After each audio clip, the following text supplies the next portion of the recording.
125 पेटी अवैध शराब के साथ 2 तस्कर गिरफ्तार। पति पत्नी के बीच चल रहे 14 मामले मध्यस्थता से निस्तारित। छात्राओं को मिले स्मार्टफोन, खिल गए चेहरे। जनपद में 4 अक्टूबर तक धारा 163 प्रभावी। हर घर तिरंगा अभियान की सफलता के लिए भाजपा की योजना तैयार। नागपंचमी शुक्रवार को बन रहा है अमृत योग और नियमित साफ सफाई तथा स्वच्छता रखने वाले परिवारों को भाजपा नेता पप्पू पांडे करेंगे पुरस्कृत। नमस्कार, प्रज्ञा टाइम्स के साथ मैं आर.के. भट्ट। अब प्रज्ञा टाइम्स विस्तार से। बिना नंबर प्लेट डंपर वाहन से बिहार को ले जाया जा रहा अवैध शराब तस्करी गैंग का पटौना कोतवाली पुलिस ने पर्दाफाश कर दिया है। तस्करों के पास से 125 पेटी अवैध शराब के साथ 2 अंतर्राज्यीय तस्करों को गिरफ्तार कर लिया गया है। वाहन सहित बरामद शराब की कीमत 22 लाख रुपए बताई जा रही है। अवैध शराब बिक्री, निष्कर्षण, परिवहन के विरुद्ध चलाए जा रहे अभियान के क्रम में थाना कोतवाली पटौना पुलिस टीम के द्वारा मुखबिर की सूचना पर बस स्टेशन होटल श्याम इन के पास से एक डंपर गाड़ी बिना नंबर की, जिसमें चोरी छिपे अवैध अंग्रेजी शराब को बिहार के लिए तस्करी कर ले जाया जा रहा था। डंपर में 125 पेटी अवैध शराब, 71 पेटी ऑफिसर चॉइस, 46 पेटी 8 PM, 8 पेटी बैग पाइपर, प्रत्येक पेटी में 48 पीस, 1 पीस की धारिता 180 ml बरामद हुआ तथा 2 अभियुक्तों पप्पू यादव पुत्र भिखारी यादव, ग्राम बिशनपुरवा, थाना पिपरासी, जिला पश्चिमी चंपारण, बिहार, एवं ब्रजेश शर्मा पुत्र भगन शर्मा, ग्राम बिशनपुरवा, थाना पिपरासी, जिला पश्चिमी चंपारण, बिहार गिरफ्तार किया गया।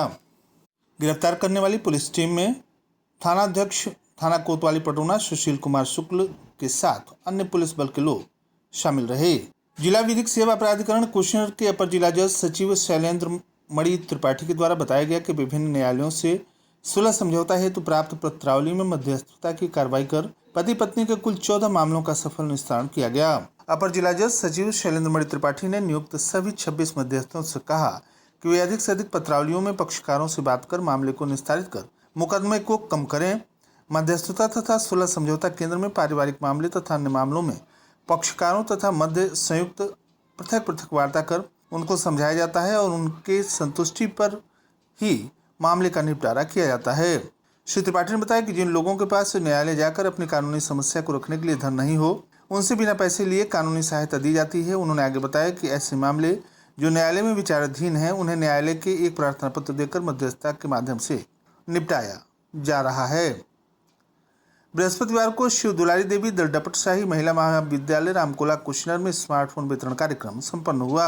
इस अवसर पर मुख्य अतिथि रामकोला विधायक प्रतिनिधि चंदन गौड़ के द्वारा दीप प्रज्वलित कर कार्यक्रम का शुभारंभ किया गया। मुख्य अतिथि चंदन गौड़ के द्वारा छात्राओं को स्मार्टफोन वितरित किया गया। छात्राओं को संबोधित करते हुए उन्होंने बताया कि मोबाइल प्रौद्योगिकी ने लोक सेवा वितरण प्रणाली को और अधिक सरल तथा पारदर्शी बना दिया है। छात्राओं के उज्जवल भविष्य तथा शिक्षा से तकनीकी से जोड़ने का एक प्रयास स्मार्टफोन वितरण के द्वारा किया जा रहा है। स्मार्टफोन पाकर छात्राओं के चेहरे खिल उठे। इस अवसर पर विशिष्ट अतिथि मंडल अध्यक्ष भाजपा अनूप श्रीवास्तव, पूर्व चेयरमैन अध्यक्ष अजय गोविंद राव, महाराणा प्रताप ITI डॉक्टर धनंजय गोविंद राव, महाविद्यालय के प्राचार्य डॉक्टर मनीषा सिंह, महाविद्यालय के प्रबंधक डॉक्टर राधे गोविंद शाही, महाविद्यालय के प्रवक्तागण पवन मिश्रा, सुष्मिता राव, पंकज प्रताप राव, अर्चना तिवारी, इंदु कुशवाहा तथा छात्राएं उपस्थित रहीं।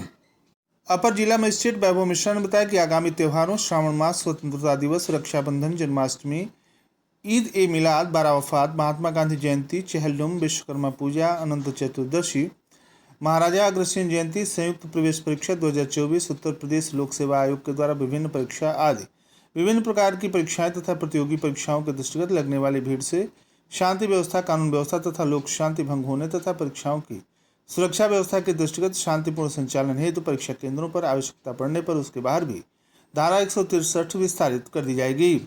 अपर जिला मजिस्ट्रेट ने दंड प्रक्रिया संहिता की धारा 163 के अंतर्गत प्रदत्त अधिकारों का प्रयोग करते हुए जनपद में लोक व्यवस्था तथा शांति व्यवस्था बनाए रखने हेतु एतत् संबंध में निम्न प्रतिबंधात्मक आदेश निषेधाज्ञाएं पारित की गई हैं। उन्होंने बताया कि कोई भी व्यक्ति प्रतिबंधात्मक आदेश निषेधाज्ञा का उल्लंघन करते हुए पाया गया तो उसके विरुद्ध धारा 223 के अंतर्गत कार्रवाई अमल में लाई जाएगी। उपरोक्त आदेश तत्काल प्रभाव से दिनांक 4 अक्टूबर 2024 तक प्रभावी रहेगी या जब तक इसे वापस न लिया जाए। चूंकि समयाभाव के कारण सर्वसाधारण को सुनना संभव नहीं है, अतएव उक्त आदेश एक पक्षीय रूप से तात्कालिक प्रभाव से लागू किया जाता है। भारतीय जनता पार्टी के कार्यकर्ता देशवासियों के साथ मिलकर विगत कई वर्षों से हर्षोल्लास के साथ राष्ट्र की एकता तथा अखंडता के संकल्प की प्रतिबद्धता के साथ स्वतंत्रता दिवस को हर घर तिरंगा तथा तिरंगा यात्रा सहित विभिन्न कार्यक्रमों को आयोजित करते आ रहे हैं। पार्टी ने उत्तर प्रदेश में 15 अगस्त को स्वतंत्रता दिवस के दिन हर घर तिरंगा के संकल्प के साथ ही अभियान की विस्तृत कार्य योजना तैयार की है। यह बातें भारतीय जनता पार्टी के प्रदेश महामंत्री गोरखपुर क्षेत्र के प्रभारी तथा विधान परिषद सदस्य गोविंद नारायण शुक्ल ने गुरुवार को रविंद्रनगर भाजपा कार्यालय पर आयोजित प्रेस वार्ता में पत्रकारों से बातचीत के दौरान बताई। प्रदेश महामंत्री श्री शुक्ल ने कहा कि देश के यशस्वी प्रधानमंत्री नरेंद्र मोदी के मन की बात कार्यक्रम के 112वें संस्करण में कहा गया था कि 15 अगस्त का दिन अब दूर नहीं है और अब 15 अगस्त के साथ एक और अभियान जुड़ गया है, हर घर तिरंगा अभियान। इस अभियान को जन जन का अभियान बनाना है। उन्होंने बताया कि हर घर तिरंगा अभियान को जन जन तक पहुंचाने के लिए मंडल स्तर पर बैठकें आयोजित की जाएंगी, जिसमें बूथ स्तर तक तिरंगा अभियान को सफल बनाने की कार्य योजना पर चर्चा होगी। हर घर तिरंगा अभियान के कार्यक्रमों की जानकारी देते हुए उन्होंने बताया कि पार्टी ने निर्णय लिया है कि 11, 12 तथा 13 अगस्त 2024 को प्रत्येक विधानसभा में तिरंगा यात्रा युवा मोर्चा के कार्यकर्ता निकालेंगे। बड़ी संख्या में पार्टी के पदाधिकारी तथा कार्यकर्ता स्थानीय नागरिकों के साथ मोटरसाइकिलों से हाथ में तिरंगा लेकर तिरंगा यात्रा पर निकलेंगे। 12-14 अगस्त 2024 को महापुरुषों की प्रतिमा तथा स्मारकों के आसपास स्वच्छता का कार्यक्रम चलाया जाएगा। अमर बलिदानियों तथा महापुरुषों की प्रतिमाओं पर माल्यार्पण करके पार्टी पदाधिकारी, कार्यकर्ता तथा जनप्रतिनिधि कृतज्ञ नमन करेंगे। 13, 14 तथा 15 अगस्त 2024 तक प्रत्येक कार्यकर्ता जन जन से संपर्क करके प्रत्येक घर तथा व्यावसायिक केंद्रों पर हर घर तिरंगा फहराने हेतु तो अपनी भागीदारी सुनिश्चित करेंगे। इसी क्रम में पार्टी 14 अगस्त को विभाजन विभीषिका स्मृति दिवस प्रत्येक जनपद में गोष्ठी का आयोजन करेगी तथा मौन जुलूस भी निकालेगी। इसके साथ ही विभाजन की विभीषिका को प्रदर्शित करते हुए प्रदर्शनी भी लगाई जाएगी। जिला केंद्रों पर संगोष्ठी करते हुए विभाजन के काले अध्याय को याद करते हुए लाखों की संख्या में मारे गए लोगों को श्रद्धांजलि दी जाएगी। 15 अगस्त को स्वतंत्रता दिवस के कार्यक्रम में पार्टी के पदाधिकारी बड़े पैमाने पर जगह जगह सार्वजनिक कार्यक्रमों में भाग लेंगे। इस अवसर पर जिलाध्यक्ष दुर्गेश राय और जिला मीडिया प्रभारी विश्वरंजन कुमार आनंद उपस्थित रहे। नागपंचमी का त्यौहार शुक्रवार को मनाया जाएगा। श्रावण शुक्ल पंचमी को नागपंचमी नाम से जाना जाता है। महर्षि पराशर ज्योतिष संस्थान ट्रस्ट के ज्योतिषाचार्य पंडित राकेश पांडे बताते हैं कि इस वर्ष नागपंचमी के दिन शुक्रवार का दिन है। हस्त नक्षत्र तथा सिद्ध योग मिल रहा है, अतः पंचमी में भगवान शिव तथा नागदेव की पूजा विशेष रूप से सिद्धप्रद है। इस दिन समस्त नागजात के प्रति श्रद्धा तथा सम्मान पूर्वक गोदुग्ध, धान का लावा, सफेद पुष्प, धूप इत्यादि का पूजन करना चाहिए। ज्योतिषाचार्य पंडित पांडे ने बताया कि पूजन के पश्चात नाग देवता की प्रसन्नता के लिए मंत्रों का जाप भी करना चाहिए। पडरौना विकासखंड के भरपटिया गांव में भारतीय जनता पार्टी के बैनर तले भाजपा के वरिष्ठ नेता पप्पू पांडे के नेतृत्व में वरिष्ठ समाजसेवी दीपनारायण अग्रवाल के संरक्षण में कार्यक्रम आयोजित किया गया, जिसमें सेमरा, हरदो, लक्ष्मीपुर, मुसहर बस्ती के लोग उपस्थित रहे।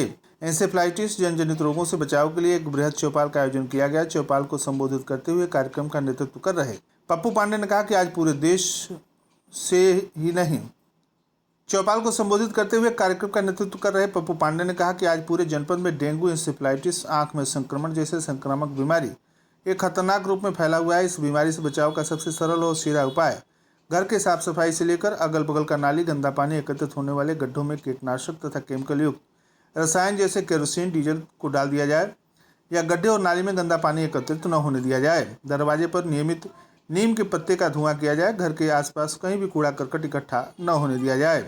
उन्होंने बताया थोड़ा भी बुखार होने पर प्राथमिक स्वास्थ्य केंद्र पर इलाज के लिए अवश्य जाएं।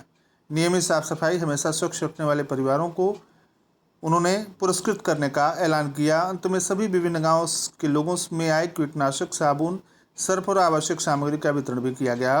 कार्यक्रम का संचालन पूर्व ग्राम प्रधान मनोज गौड़ ने किया। इस अवसर पर रामजीत गौड़, रमाकांत, मनोज, मंगरू, अर्जुन, अंगिरा, रीना, विमल, फूलमती, केशिया, लगिया, कुसमावती, मैनेजर उमाकांत, मनोज आदि सैकड़ों परिवार के लोग मौजूद रहे। और अंत में सुर्खियां एक बार फिर। 125 पेटी अवैध शराब बरामद, 2 तस्कर गिरफ्तार। पति पत्नी के बीच चल रहे 14 मामले मध्यस्थता से निस्तारित। छात्राओं को मिले स्मार्टफोन, खिल गए चेहरे। जनपद में 4 अक्टूबर तक धारा 163 प्रभावी। हर घर तिरंगा अभियान के सफलता के लिए भाजपा की योजना तैयार। नागपंचमी शुक्रवार को बन रहा है अमृत योग। और नियमित साफ सफाई तथा स्वच्छता रखने वाले परिवारों को भाजपा नेता पप्पू पांडे करेंगे पुरस्कृत। इसी के साथ प्रज्ञा टाइम्स का ये अंक समाप्त हुआ। नमस्कार।